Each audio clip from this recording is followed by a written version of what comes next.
And so the biggest story today, of course, is VA Secretary Shinsekii resigning just a few hours ago. Now President Obama faces some tough decisions on how to clean up the VA. Here's the president. Before we start spending more money, our first job is let's take care of some basic management issues that I think can be fixed. Of course, that was the president saying that it's going to take more and more money to fix the scandal-plagued Department of Veterans Affairs. However, sources say the VA already has a surplus of unused money as well as job openings. We heard Shinsekii calling on Congress to try and fill those jobs as soon as possible. He, of course, again has resigned. Congress has been quick to react, of course. Just a few moments ago, House Speaker John Boehner said that Shinsekii's resignation is a first step, but there is much more that needs to be done to begin the process of solving the problems at the VA. His resignation, though, does not absolve the president of his responsibility to step in and make things right for our veterans. Business as usual cannot continue. As a first step, the Senate should immediately take up the House-passed VA Management Accountability Act. And until the president outlines a vision and an effective plan for addressing the broad dysfunction at the VA, today's announcement really changes nothing. Well, John Boehner talking about that House-passed bill that it would allow whoever's in charge of the VA to fire top-level executives, the power that that person does not have right now. Of course, Shinseki earlier today called on Congress to pass Senator Bernie Sanders' bill on the Democratic side, so they got some work to do there. General Shinseki today earlier apologized for the scandal. Let's also take a look at the pressure that was coming from Congress for Shinseki to step down, and this is never a good sign when 23 Democrats in the House of Representatives and 66 Republicans are among those who have called for you to step down. Up until we heard from Speaker Boehner, he had said it's not necessarily time to fire Shinseki. Of course, that was not the case with Shinseki offering his resignation. In the Senate, a similar situation, of course, smaller numbers over there. 13 Democrats and 23 Republicans had called for his ouster. Those numbers matter less now, but of course, probably contributed to the fact that Shinseki had to go. All right. And we're going to move ahead here and talk about another big story this hour. Classes are back in session in California this week after last week's killing spree. The campus at UC Santa Barbara reopened Wednesday to what is being described as a depressing scene. Some people were eager to resume academic routines in the closing days of the quarter, while others were still struggling to cope with the tragedy. Well, no shortage of big news at the White House today also coming out. We had waited for this, and now we know it's official. White House Press Secretary Jay Carney stepping down. President Obama praised Carney's efforts and allowed Carney to speak today at the news conference.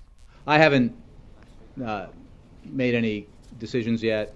I've managed over the past months to have some conversations about what my future might look like, and I'm excited by some of the possibilities. Well, Jay Carney's had a tough go of it as of late with all the scandals involving the White House, a lot in the press secretary and the press corps. A lot of back and forth with Jay Carney. It's a tough job, one of the toughest jobs there is. Jay Carney will be stepping down. I'm probably a lot of folks in the White House press corps happy to see him go. Another huge story, of course, today coming out of the White House is the resignation of embattled Secretary of the Department of Veterans Affairs, Shinsekii. President Obama said he accepted the four-star general's resignation, but regretted that he had to do it, but also that the agency needed new leadership. Earlier today on America's Forum, we talked to pediatric neurosurgeon Ben Carson, who's also on the cover of the new edition of Newsmax magazine. He told us that the problems at the VA give us all a look at what could be coming down the road with Obamacare. And that's why I have been such an adamant opponent of Obamacare, because it takes the most important thing that we have, our health and our health care, and it puts it in the hands of bureaucrats. That's ridiculous.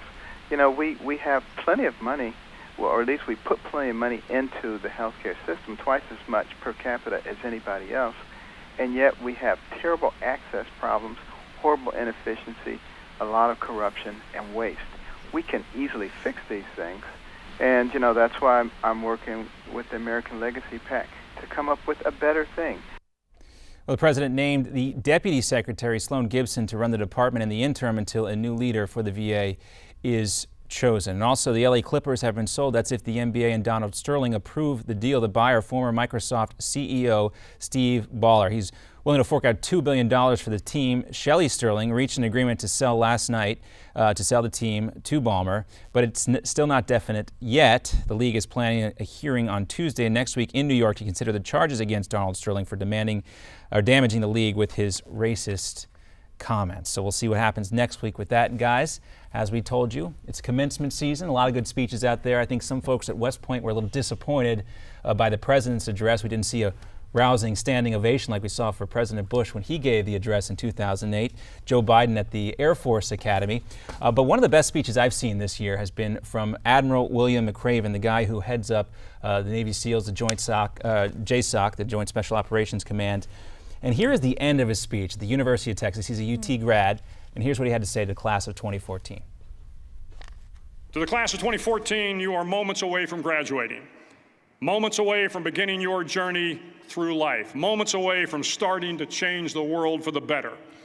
It will not be easy, but you are the class of 2014, the class that can affect the lives of 800 million people in the next century. Start each day with a task completed. Find someone to help you through life. Respect everyone. Know that life is not fair and that you will fail often. But if you take some risks, step up when the times are the toughest, face down the bullies, lift up the downtrodden, and never, ever give up. If you do these things, the next generation and the generations that follow will live in a world far better than the one we have today. And what started here will indeed have changed the world for the better. Thank you very much. Hook 'em horns. Now, you got to find that speech. You can find it on the University of Texas's YouTube page and also on Newsmax.com. We have the full thing there. But we also have a breakdown here of McRaven's 10 rules for living. And he gave us a highlight of those. The first thing he talked about in the full speech there, you can see making your bed. Start every day by doing something you know you can do well. And all these were lessons that he said he learned when he went through Bud's training, which is the Navy SEAL school out in San Diego. They're very incredibly tough training regiment that they go through. Another one that I want to highlight here as we go through the list, if you could skip ahead to number 8. In that speech there, McRaven talked about what it was like to be a Navy SEAL being dropped in hostile waters, diving underwater for 2 miles to get to a ship to place explosive devices on that when you're in the darkest times. The most stressful situation is when you have to regain your calm and stay calm. But of course, we would encourage everybody to check out that speech, an incredible speech.